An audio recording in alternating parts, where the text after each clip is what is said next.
어느 한 분이 기차를 타고 가는데 예수 믿는 분이시죠. 예수 믿는 분이신데 기차를 타고 가는 과정에서 마음속에 감동을 주는 게 있었어요. 어떤 감동을 줬을까? 바로 옆에 있는 분한테 복음을 전해야 되겠다라는 생각이 든 거예요. 복음을 전하려는 이 대상은 나이가 어느 정도 되신 어르신이었습니다. 그 어르신을 향해서 복음을 증거하려고 그랬더니 이분이 강력하게 거부를 하는 거죠. 당연히 우리가 처음 복음을 증거할 때 다 받아들이면 참 좋겠지만은 의외로 굉장히 강력하게 거부하는 분들이 계시거든요. 마음에 감동이 와서 복음을 전했으면은 분명히 받아들일 거에 대한 기대를 했더니만 의외로 굉장히 강력하게 거부감을 가지고 막 뭐라고 화를 내시더라는 거예요. 그래서 잠시 동안 이제 알았습니다가 했는데도 또 가만히 이제 성경책을 보면서 가는데 계속 또 마음에 감동이 오는 거예요. 할아버지에게 자꾸만 전하라는 마음속에 감동이겠죠. 그래서 재차 다시 또 얘기를 했습니다. 할아버지 예수 믿으셔야 됩니다. 믿지 않으면 지옥 갑니다. 이제 얼마 남지 않은 인생에서 꼭 예수 만나서 예수 믿어서 천국을 가셔야 됩니다. 믿지 않으면 지옥 갑니다 했더니 할아버지가 왜 지옥 가냐고 하면서 막 소리를 지르시는 거예요. 화를 더 내시더라는 거예요. 그러시더니 이분이 어떻게 해요? 그 가방 안에서 감춰왔던 소주를 한 잔 딱 빼가지고 그걸 드시면서 너도 한 잔 마시라고 그러더라는 거예요. 당연히 안 마시죠. 예수 믿는 사람으로서 당연히 안 마시겠죠. 왜 안 마시냐고 이 좋은 거를 하면서 막 할아버지가 시비조로 막 그러시더라는 거예요. 그러고 난 다음에 시간이 좀 지났습니다.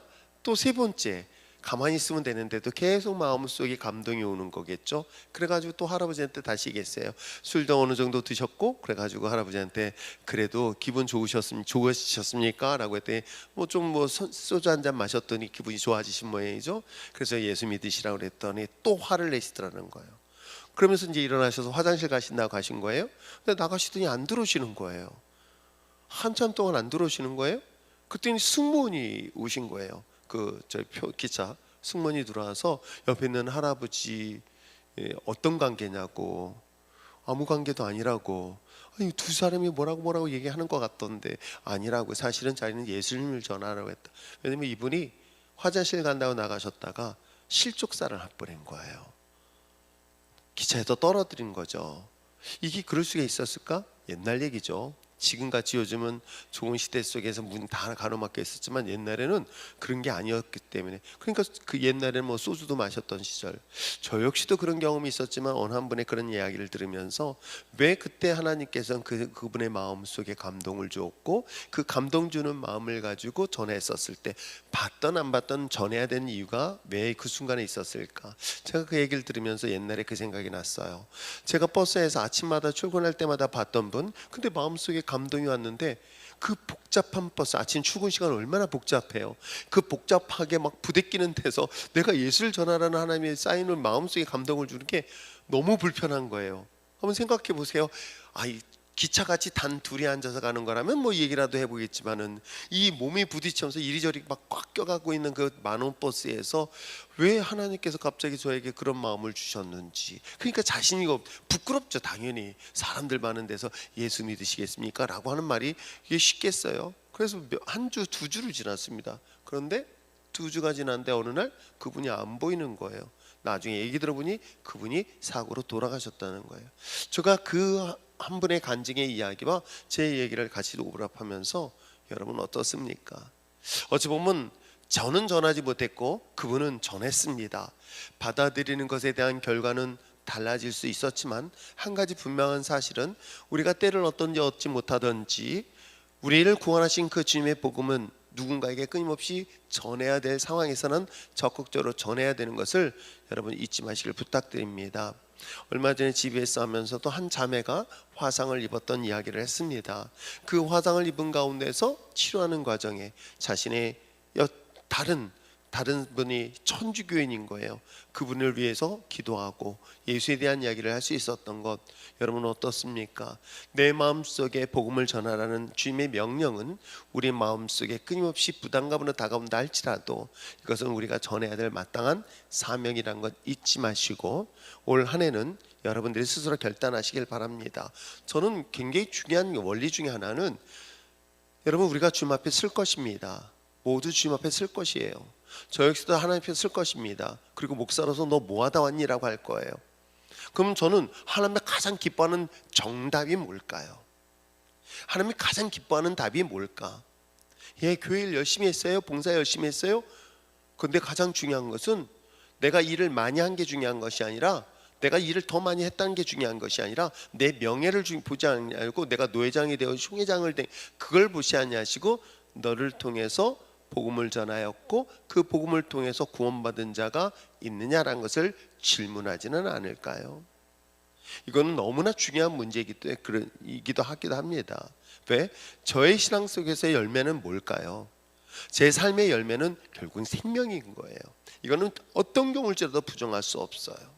그래서 한 사람의 생명을 살리는데 정말 우리가 힘을 다하는 올 한 해가 되어질 뿐만 아니라, 특별히 하나님, 이제 저를 통해서 그동안 말씀을 훈련받았고 은혜 가운데 여기까지 왔다면 내가 힘을 다하여 하나님의 복음을 전하고 그 복음을 전함으로 인하여 최소한 나 하나를 통해서 누군가가 예수를 믿고 주의 거룩한 백성이 되어줄 수 있는 그 자리에 설 수 있는 여러분 됐으면 참 좋겠습니다. 그래서 올 한 해는 특별히 전도를 통해서 한 사람의 생명을 살리는데 온 힘을 다하는 여러분 됐으면 참 좋겠어요.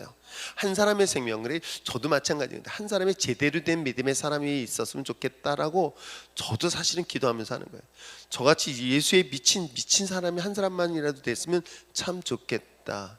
여러분, 정말 여러분을 통해서 내가 예수를 전하고 여러분을 통해서 내가 한 사람의 생명을 하나님의 구원의 자리에 섰는가를 정말 끊임없이 점검해 보시길 바랍니다. 이건 나중에 하나님이 반드시 계산할 때가 있기 때문에 그렇습니다. 자, 그렇다면 오늘 전도에 대한 내용 이론적으로 좀 살펴보려고 합니다. 자, 여러분 문제는 풀어보시고요. 여러분, 자, 전도란 무엇인가? 전도는 예수 그리스도께서 보내심을 받아 성령의 능력 안에서 구원의 복음을 전하는 일입니다. 아시겠죠? 예수 그리스도의 보내심을 받아 성령의 능력 안에서 구원의 복음을 전하는 일, 이것이 바로 전도라고 얘기하고 있습니다. 누구로부터 보내심을 받는다? 예수님을 통해서 보내심을 받는 거예요. 그러니까 여러분들이 그 전에 말씀을 훈련시키고 훈련된 믿음의 사람들이 구원에 대한 생명을 확신을 가졌다면 여러분들은 분명히 기억하시길 바랍니다. 누구로부터 보내심을 받았다? 주님으로부터 보내심을 받았다라고 잊지 마시기 바랍니다. 그러면 그 능력을 무엇으로? 바로 성령의 능력으로. 그래서 어떻게 해야 될까요? 그래서 여러분들은 날마다 한 영혼들을 위하여 기도하지 않으면 그 영혼을 만날 수 없을 뿐만 아니라 그 영혼을 구원시킬 수 없다는 것, 이건 사람의 방법으로 하는 것이 아니라 인간적 노력이 아니라 성령의 능력으로 가능하다는 것을 분명히 이야기를 하고 있습니다. 전하는 내용은 어떤 걸까요? 복음인 거예요. 구원에 대한 복음인 거예요. 그래서 이 원리를 잘 기억하시기 바랍니다. 이미 예수님을 통하여 구원받은 저와 여러분, 예수님의 이름을 통해서 우리는 보내심을 받은 자들이다. 그 보내심을 받은 자들이 어떤 능력으로 하라? 성령의 능력으로. 어떤 걸 전하라? 예수 그리스도 구원자라는 것을, 바로 이 복음의 내용을 전하는 것이다. 성경에서 말씀하고 있는 전도의 세 가지 의미가 오늘 본문의 첫 번째 뭐다? 복음 전파입니다. 읽겠습니다. 시작. 복음이란 하나님께서 인간에게 들려주시는 좋은 소식입니다. 잃어버린 영혼에게 이 좋은 소식을 들려주어 깨닫게 하는 일이 전도입니다. 예수님께서 공생의 초기에 때가 찼고 하나님 나라가 가까이 왔으니 회개하고 복음을 믿으라고 하신 말씀은 복음의 전파의 원형이기도 합니다. 자, 여러분, 정말 누구에게 구원이 필요할까를 잘 보시기 바랍니다. 물론 제가 복음 전하다 보면 잘 먹고 잘 살고 풍요로운 사람들한테는 복음을 전해봐야 그들은 그들에게 그렇게 필요하다고 생각하지 않는 게 더 많아요. 근데 여러분, 가끔 또 전도할 때 이 사람이 우리 교회에 오면 도움이 되겠다, 착각하지 마세요. 여러분, 하나님은 하나님의 일을 하시는 데 있어서 누군가를 통해서 역사하시는데 그 사람이 교회를 위해서 뭔가를 하지는 않아요. 아세요? 오히려 하나님은, 하나님의 역사는 의외의 뜻밖의 일들을 통해, 뜻밖의 사람들을 통해서 일하시기 때문에, 아, 이 사람이 오면, 국회의원이 오면, 또 뭐 이 장차관이 오면 이 사람이 우리 교회에 힘이 되겠다? 절대로 그렇지 않습니다. 또 그런 사람이 온다 하더라도 제가 제자훈련 시키지 않는 사람이 아니고서는 그 사람들을 일로 직분을 세울 일은 거의 없을 겁니다. 그런데 문제는 뭐냐면 정말 여러분들 예수에 필요한 사람들이 주변을 찾아보시기 바랍니다. 여러분 구원에 필요한 사람들, 그래서 여러분 주변의 육신의 질병과 경제적인 어려움, 가난하고 어렵고 헐벗고 고통스러운 사람들에게 필요한 건 누구다? 예수 그리스도다. 이걸 전하는 것에 대해서는 주저하지 마시기 바랍니다. 정말 그들에게 필요한 것이 예수 그리스도인 거예요. 아시겠어요? 그래서 복음은 굉장히 단순한 것입니다. 정말 예수가 필요한 사람들, 그들에게 예수님을 전하라. 물론 여기에 좀 더 깊은 의미 속에서 그들도 또 구원의 대상이기 때문에 어느 누구든 예외가 될 수는 없겠지만, 어느 누구도 예외가 되지는 않습니다만, 그런데도 불구하고 놀랍게도 복음을 마치 보석으로 비유해서 그것은 누구에게 주지 말라고 얘기하죠? 돼지에게 주지 말라고 이야기하는 것을 본다면 복음의 가치를 알지 못하고 가볍게 여기는 자들에게는 전하지 아니하는 것도 또 하나님의 성경적 뜻이라고 생각되어지기 때문에 정말 복음이 필요한 그들을 향해서 여러분들이 전하는 데 있었으면 좋겠습니다. 자, 복음 전파, 그 다음에 복음 전파만 끝나는 게 아닙니다. 그들을 교회에 데려와서 뭐하예요? 제자화 시키는 것입니다. 읽겠습니다. 시작. 복음 전도와 제자와는 분리될 수 없습니다. 예수님의 지상 명령에 가서 모든 족속으로 제자를 삼는 일이 바로 전도입니다. 전도는 자기중심 생활을 청산하고 예수님이 원하시는 생활 방식으로 살아가게 하는 과정을 포함합니다. 그렇습니다. 우리가 교회를 다닌다고 해서 예수 믿는다고 착각하지 마세요. 집사가 되고 권사가 됐다고 해서, 심지어는 목사가 됐다고 해서 그가 하나님의 말씀처럼 살아낸다라고 생각하는 것 오해입니다. 그들도 다, 저 역시도 마찬가지예요. 저 역시도 예수님의 은혜 가운데 구원받아야 될 죄인 중에 한 사람일 불가한 거예요. 다만 하나님의 은혜를 경험했고 은혜를 경험했기 때문에 하나님의 복음의 빚진 자로서 주어진 사명을 감당하고 있는 것 뿐이죠. 교회를 나왔다고 해서, 신앙생활을 오래 했다고 해서 그 사람들의 삶이 정말 거룩게 사느냐? 그렇지만은 않습니다. 그렇기 때문에 말씀의 훈련이 필요한 거예요. 말씀으로서 계속해서 훈련되지 아니한다면 여러분 누구든지 세속에 빠질 수 있고 유혹에 빠질 수 있다 없다? 있습니다. 그러기에 오늘 교회를 다니는 것도 중요하지만 이제는 하나님의 말씀으로서 그리스도를 닮아가는 제자의 삶을 살아내야 될 것입니다. 그리고 이것으로 끝나지 않습니다. 세상 가운데서는 빛과 소금의 역할을 해야 되는 것이겠죠. 그러니까 교회 안에서의 그리스도인이 아니라 가정에서의 그리스도인, 직장에서의 그리스도인, 또는 사회에서의 그리스도인 다 와야 된다는 것이겠죠. 그렇죠? 그게 바로 빛과 소금의 역할인 것입니다. 읽겠습니다. 시작. 세상의 어둠을 몰아내는 빛으로 살고 부패를 방지하며 인생의 참 의미를 전달하는 소금으로 사는 생활을 삶 속에서의 복음 전도입니다. 예수를 구주로 모신 사람들은 언제 어디서든지 말과 행동과 가치관을 통해 그리스도의 증인된 삶을 살아야 합니다. 세상에서 그리스도인이 빛과 소금의 역할을 수행하는 것은 복음 전파의 거룩한 수단이 되기도 합니다. 그렇습니다. 우리들의 삶의 모습을, 변화된 삶의 모습을 통하여 믿지 않는 사람들이 예수님을 믿는 사람들은 저런 삶을 사는구나라고 그런 삶의 모습을 보여야 되는 것, 그것이 바로 가장 중요한 역할이죠. 제가 새벽 기도에 지금 팔복의 말씀에 의해서 산상수훈의 신앙인으로서의 삶을 살아가는 데에 대한 이야기를 전해주고 있는데, 거기에 중심이었던 말씀 중에 하나가 바로 빛과 소금이라는 그리스도인의 삶의 모습인 것이겠죠. 빛과 소금이라는 것은 결국은 자신을 태워야 되고 자신이 녹아져서 세상에 그런 선한 영향력을 미치는 것이 진짜 그리스도인이라는 것을 성경은 우리에게 끊임없이 소개를 하고 있는 것입니다. 그래서 믿음의 아내는 믿지 않는 남편의 존경에 대해줄 수 있는 아내가 됐으면 참 좋겠고, 그리스도인들은 세상 사람들한테 모범을 보이는 그리스도인의 삶을 살아내는 것, 이것 또한 전도의 가장 중요한 핵심적인 요소예요. 자, 전도라는 것은 단순히 그냥 교회 오라이 아니라 그들에게 복음을 전하는 것이고, 그들을 제자와 삼고 더 나아가서 세상 속에서 빛과 소금의 역할을 감당하는 것, 이게 바로 전도라는 거예요. 아시겠죠? 자, 그렇다면 우리 신앙생활에서의 전도의 중요한 이유가 세 가지가 있습니다. 그것은 바로 첫 번째, 하나님의 명령 때문에 그런 거예요. 우리가 생각할 때 예수님을, 제가 이제 오늘 새벽 설교 준비하고 또 이게 등등등 이렇게 말씀을 보면서 예수님께서 갖고 있는 관심이 누구이며 바리새인이나 서기관들 등등 당시에 종교 지도자들이 생각하고 있는 그 이웃에 대한 개념을 어떻게 이해할까? 특별히 우리가 성경에서 보여주고 있는 것처럼 원수를 사랑하라가 아니라 원수를 미워하라고 하는 본문의 말씀이 있는 것 여러분 아세요? 잘 모르시죠? 있어요. 마태복음에 보니까는 원수를 미워하는 거야. 그러니까 이웃은 사랑하되 원수를 미워하라 라고 가르치고 있었어요. 사실은. 왜 날 의심하는 눈빛으로 보고 있어?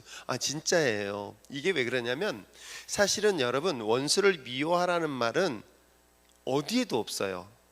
사실은 어디에도 없어요. 그런데 이웃은 사랑하라는 말은 사실은 구약의 율법에 있어요. 근데 그 이웃에 대한 개념을 누가 당시의 종교 지도자들이 생각한 거예요. 자, 이웃과 반대되는 게 뭐죠? 원수인 거예요. 그럼 원수는 누구라고 생각할까요? 유대인들의 입장에서는 이방인들을 원수로 생각한 거예요. 근데 이웃은 사랑하라 했으니까 이웃은 사랑하지만 그럼 원수는 어떻게 할까? 거기는 사랑하는 말이 없다는 거예요. 그래서 원수는 미워하라 라고 이방인들을 미워하라고 얘기를 하고 있는 거예요. 왜? 그들은 자신들이 원수이기 때문에. 그래서 구원의 대상은 누구다? 원수가 된 이방인들과 같은 원수가 아니라 자신들이라 생각했고 자신과 같은 유대인들, 그들을 이웃이라고 생각했던 거예요. 이러한 관점에서 사실은 서기관이나 바리새인이나 등등의 아주 오랜 역사의 전통적 신앙을 가진 사람 유대인들이 갖고 있는 사고 속에 익숙해져 있는 거예요. 그렇다면 여러분 어떻습니까?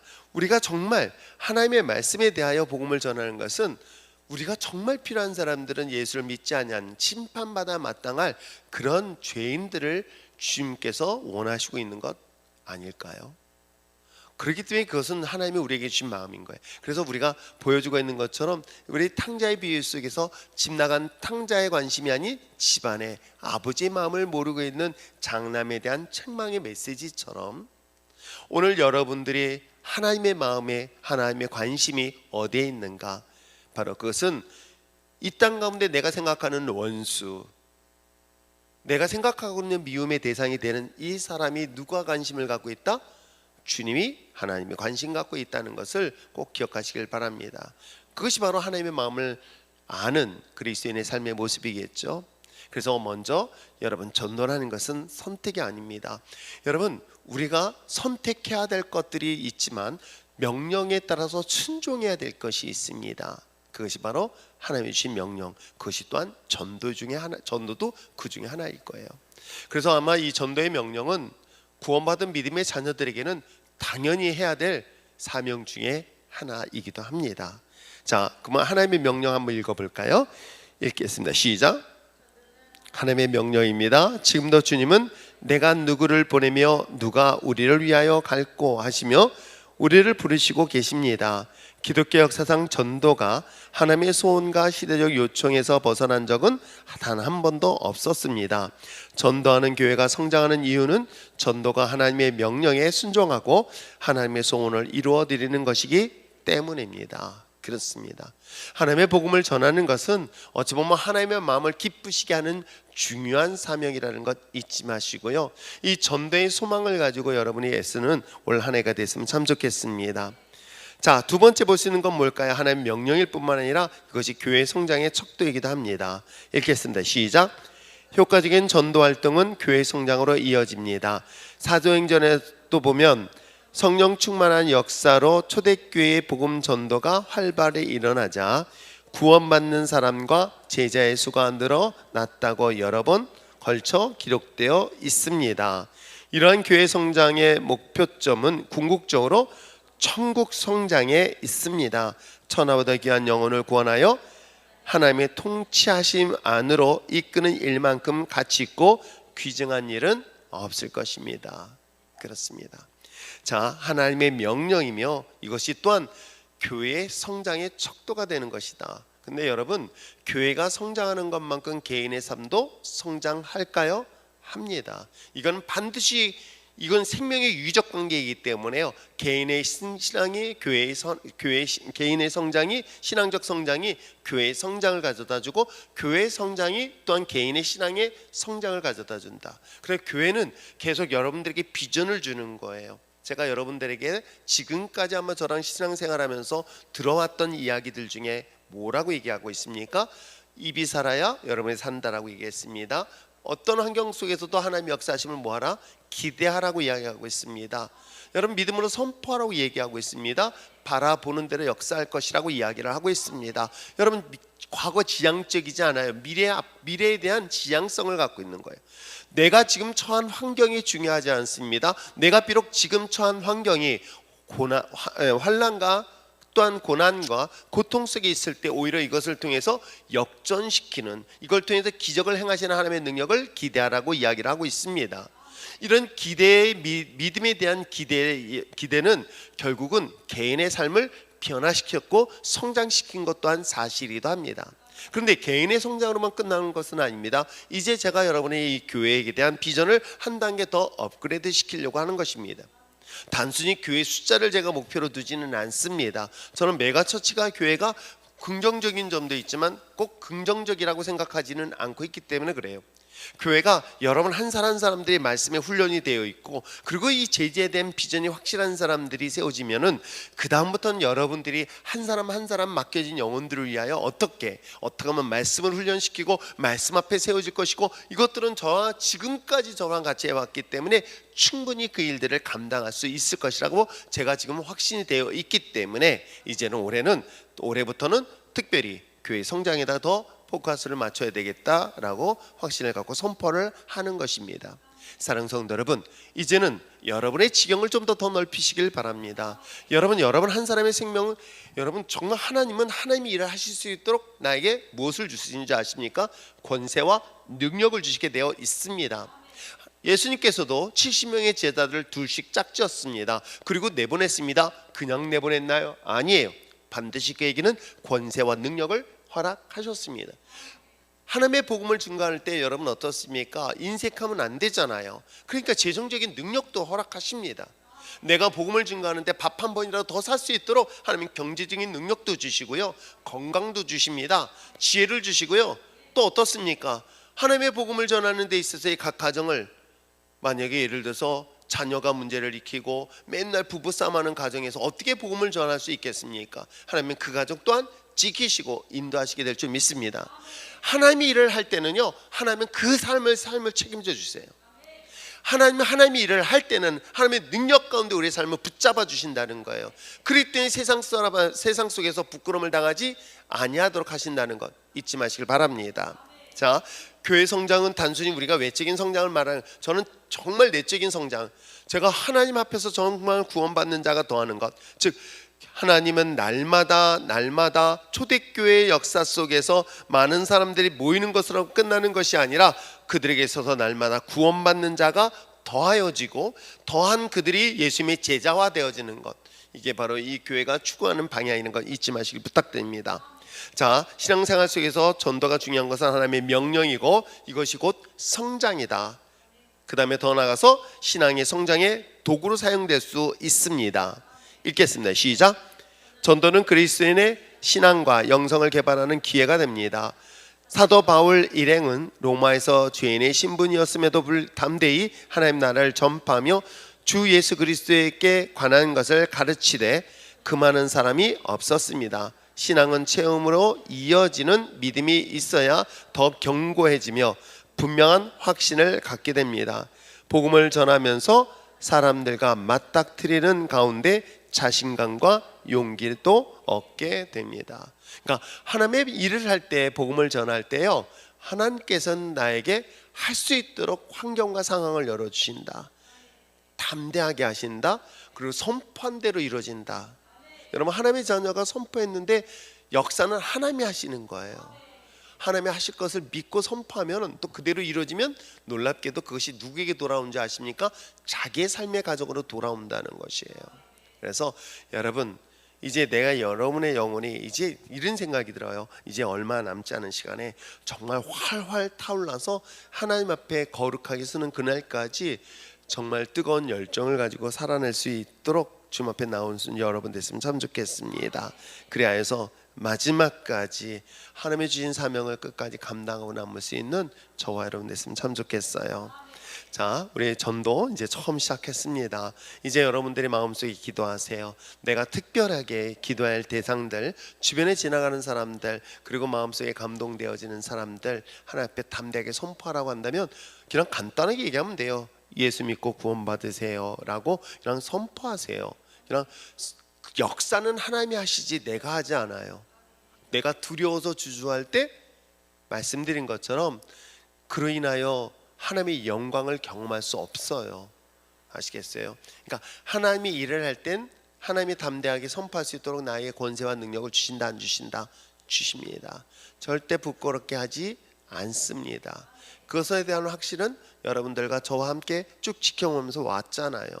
이 교회가 이와 같이 역사할 수 있었던 그 배경 뒤에는 하나님이 함께 하심이라는 것 잊지 마시고, 이제 이 시간 이후에 이제 여러분 올 한 해 품으시기 바랍니다. 내가 때를 어떤지 얻지 못하든지 내 주변의 사람들을 한 사람 한 사람 두면서 만나 스쳐 지나간 수많은 사람들에게 그들에게 복음을 전하고 예수 믿고 구원받음에 대한 그 놀라운 비밀들을 담대하게 선포하되 그 영혼을 품고 기도하면 나갈 수 있는 올 한 해 되시길 부탁드립니다. 기도할까요?